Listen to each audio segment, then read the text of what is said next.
After 3 years of no contact, my mother called me crying, saying she missed me. I drove 6 hours to see her.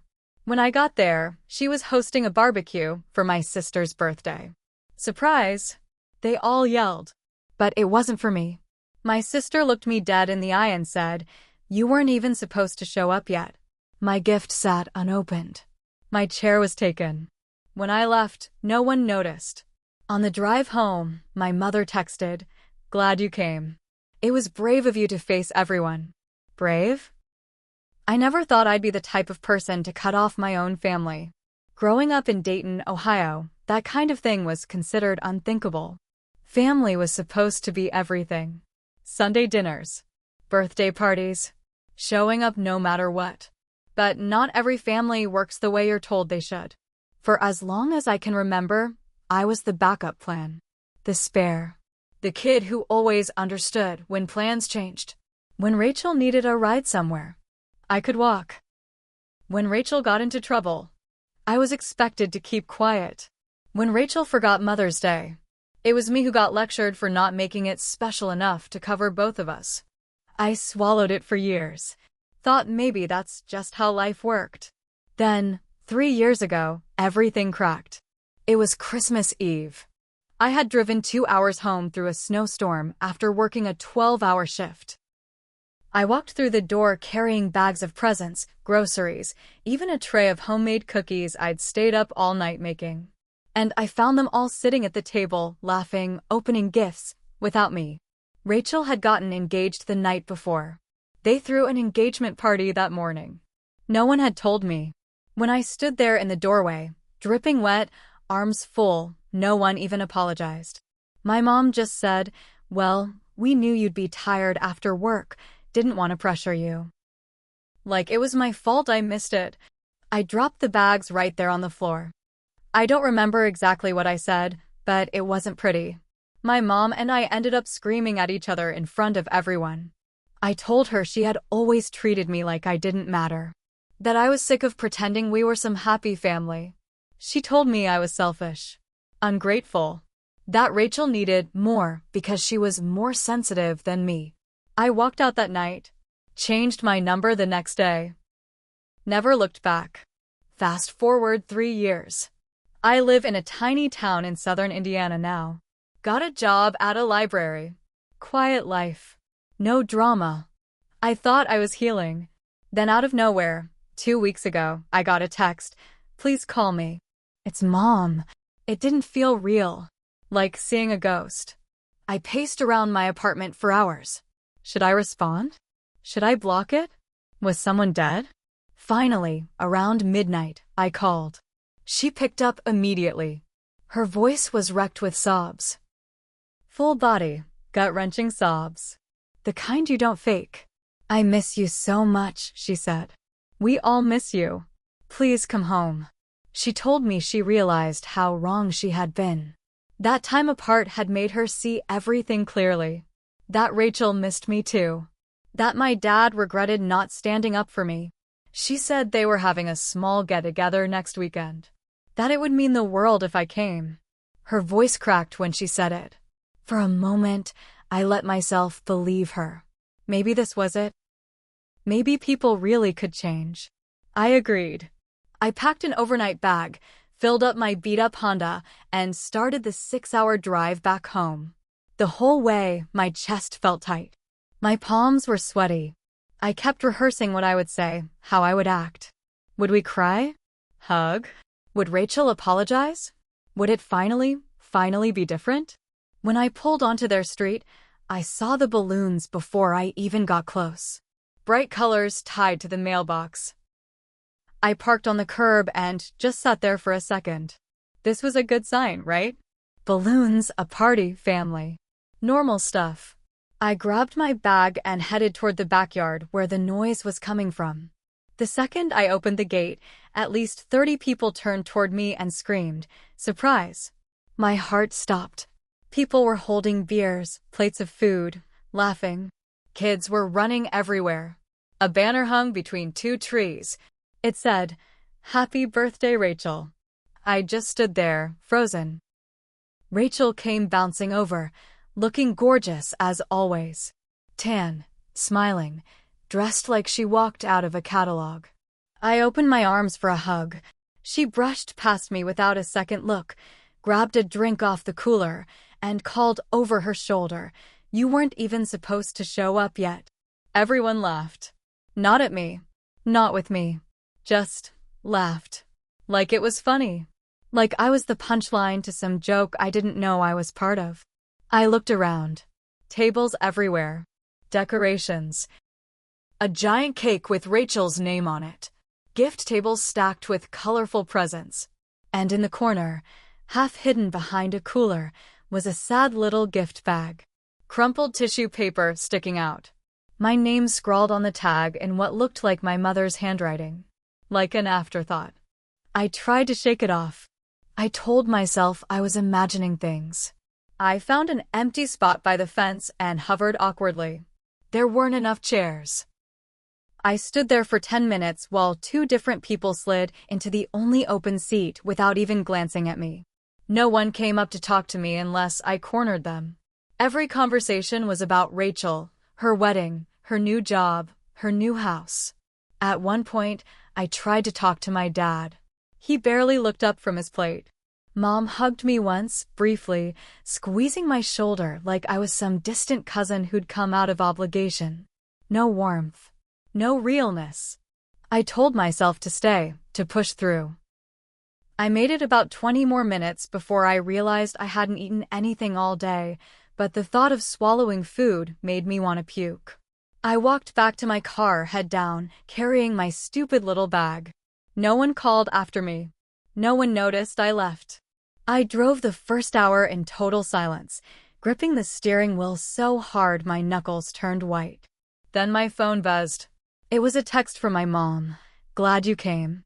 It was brave of you to face everyone." Face everyone? Like I was the criminal. Like I was supposed to be ashamed. I stared at the text until the road blurred. Then I blocked her number. Blocked Rachel. Blocked everyone. That's the last time I let them near me. And you know what? I'm not even sad about it. I'm angry. I'm angry that after 3 years, I still let them make me feel small. I'm angry that I believe they changed. I'm angry that I was the one who was brave for showing up to a party where I was never wanted. I was never invited back home. I was baited. They wanted to prove something to themselves. That I was the broken one. That I was the problem. That they were right to move on without me. But the truth is, I don't belong there anymore. I never did. The next few days after the party were a blur. I worked. I slept. I ignored every call and text that came through from random numbers. I knew it was them. Then, about a week later, I got an email. It was from Rachel. The subject line was just my name. Inside, it said, "You embarrassed Mom. She went through a lot to get you there. If you're too selfish to forgive and move on, don't bother coming to my wedding." That was it. No, how are you? No, sorry you felt hurt. Just blame. Just more proof that nothing had changed. At first, I deleted it. Then I sat there, hands shaking, and undeleted it. I couldn't just let it slide. Not again. For the first time in my life, I didn't push the anger down. I didn't make excuses for them. I didn't wonder if I was wrong. I sat down and wrote back, "Don't worry. I won't be there. Tell Mom she doesn't have to pretend anymore. I'm done playing family." I hit send. Blocked her email. I thought that was the end. But it wasn't. About 2 weeks later, I got a letter. Handwritten. No return address, but I recognized my mother's handwriting immediately. I almost threw it away. But something in me said, "Read it. Know what you're dealing with." Inside, it was 4 pages long. It wasn't an apology. It wasn't even close. It was a list. A list of all the ways I had hurt the family. Not coming home for holidays. Not calling when Rachel got engaged. Not being grateful enough for everything they had done for me growing up. And at the end, a line that made my blood run cold. Families stick together even when it's hard. If you can't understand that, maybe you're not cut out to be part of ours. It wasn't a peace offering. It was an eviction notice. A formal declaration that I was no longer welcome unless I groveled. I sat there staring at the paper for a long time, and then I smiled, because for the first time, I realized they were losing me. Not the other way around. I didn't respond to the letter. Instead, I started living like they didn't exist. I unfriended every cousin, every old family friend, deleted old photos, threw away every birthday card, every Christmas gift, every reminder that I had ever begged for their approval. It was brutal, but it was necessary. Every time I felt the itch to reach out, to explain myself, to defend my side, I reminded myself, they already decided who I am to them. Nothing I say would change that. And then, 6 months later, the real twist came. One I didn't see coming. A cousin, someone I hadn't blocked yet, messaged me out of nowhere. "Hey, just so you know, Rachel's wedding got canceled." I sat there blinking at the screen. Apparently, her fiancé had been cheating on her for months with her maid of honor. The wedding was called off a month before the date. Half the family was scrambling to cover the deposits and save face. Rachel had fallen apart. My mother, according to my cousin, had been devastated. She'd thrown herself into trying to hold the family together again. I should have felt bad. I should have felt something. But I didn't. All I felt was a deep, steady calm. The same people who told me I needed to be brave enough to face them, they couldn't even face themselves. After hearing about the wedding being canceled, I thought that would be the end of it. That maybe, finally, they'd have bigger problems than hating me. I was wrong. A month after the canceled wedding, my old landlord back in Dayton called me. I hadn't lived there in 3 years. "Hey, just a heads up," he said. "Your mother stopped by looking for you. Said it was urgent." I felt my stomach drop.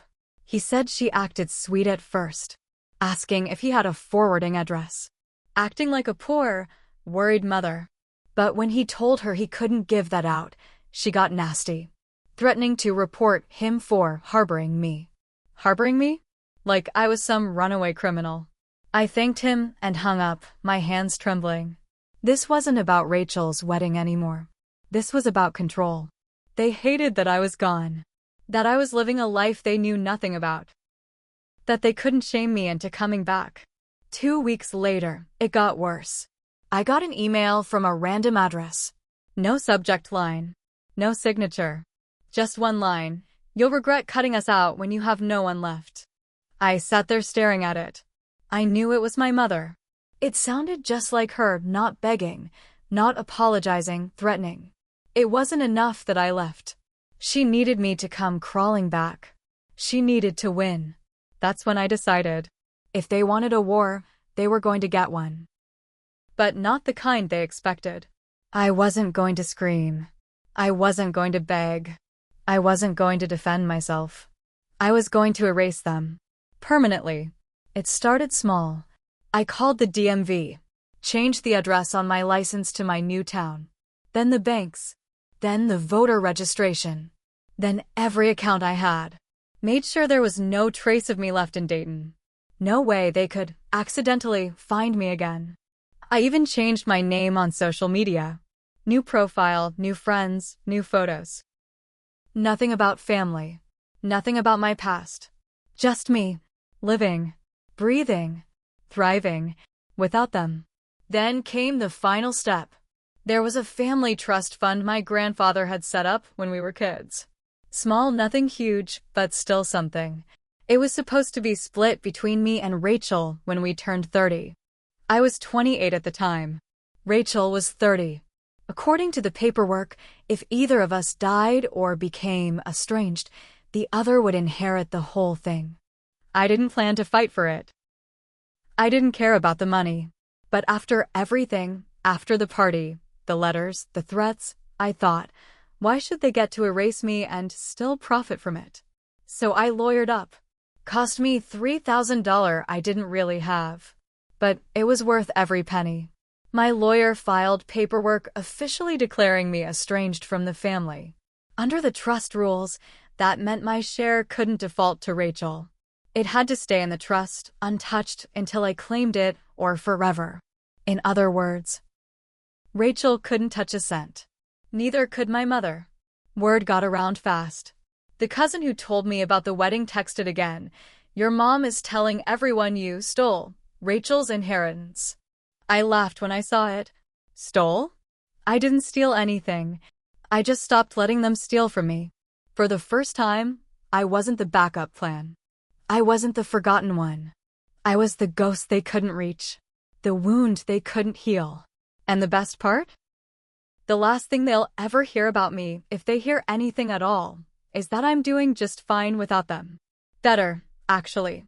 Thriving in a life they have no part of. Living a future they'll never be invited to. It's been a year since I cut them off for good. No calls. No letters. No random show-ups. At first, I kept waiting for something, a final blow-up, maybe even an apology. But nothing came. That silence told me everything. Without me to blame, without me to pick at, they just collapsed in on themselves. I heard bits and pieces through people I used to know. Rachel tried to rebound fast after her fiancé dumped her. Married some guy she barely knew just to save face. Pregnant 3 months later. Divorced 6 months after that. The family? Still a mess. No more big parties. No more perfect holiday cards showing off their beautiful, successful daughter. The golden child had fallen, and there was no one left to pretend for. And my mother? She tried to start a family counseling group at her church. Tried to sell the story that I had abandoned them, broken their hearts, destroyed everything. It worked for a while. Until people started noticing she had no real relationship with Rachel anymore either. Until it became clear that maybe it wasn't just the lost daughter causing all the problems. Maybe, just maybe, she had built a house of cards and it was finally falling down around her. And me? I stayed out of it. Stayed in my little town. Worked my job. Made real friends. Started dating someone who actually listened to me when I spoke. Built a life where I didn't have to wonder if I was good enough. Because I was. I always was. They just refused to see it. I won't lie and say I'm perfectly healed. I still have bad days. Days when a song or a smell will punch me right in the gut. Days when I want to call my mother, scream at her, ask why. But I don't. Because deep down I know the answer. They didn't want me. Not really. They wanted a version of me that stayed quiet, stayed small, stayed grateful for the crumbs they threw. When I stopped being that version, I stopped being useful. The real revenge isn't the money. It's not the broken relationships. It's the simple, brutal fact that I'm living a life they don't get to see. A life where their approval means nothing. Where their insults can't touch me. Where their version of family has no power anymore. Sometimes late at night, I think about that last text my mother sent. It was brave of you to face everyone. And I realized she had it wrong. The bravest thing I ever did wasn't showing up to that barbecue. The bravest thing I ever did was walking away and never looking back.